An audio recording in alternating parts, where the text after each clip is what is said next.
उपस्थापक नमस्कार सागर खबर नुआपड़ा जिल्लार इतिहास ऐतिह्य लोककला और संस्कृतिर महापार्वण मारागुड़ा लोकमहोत्सव बिना 2026 ପାଇଁ बाजिलाणी। आज जिल्लापाल मधुसूदन दासଙ୍କ सभापतित्वरे एही भव्य महोत्सवर प्रचार पोस्टर उन्मोचित हो जाइछि।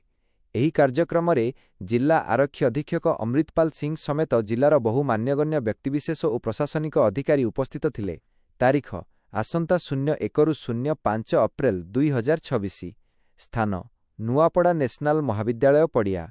मारागुड़ा लोक महोत्सव सहित पल्लीश्री मेला, पुस्तक मेला, बौद्धिक चर्चा एवं रंगारंग स्टार। जिल्लापाल श्रीजुक्त दास एहाकू लोकंक महोत्सव बोली अभिहित करने सह जिल्लार समस्तंक नागरिकंकु एथिरे सक्रिय अंशग्रहण करने आह्वान देइछन्ति। ओडिशा सरकारंक भाषा साहित्य और संस्कृति विभाग एवं जिला प्रशासनर मिलित सहयोगरे आयोजित एही उत्सवरे स्थानीय कलाकारंक प्रतिभाकु मिलिबो एक बड़ मंच। तेबे प्रस्तुत होई जांतु नुआपड़ार एही सांस्कृतिक महाकुंभरे सामिल हेबा पई। ब्यूरो रिपोर्ट सागर खबर। जानिबा पई आम चैनल को लाइक एवं सब्सक्राइब करंतु।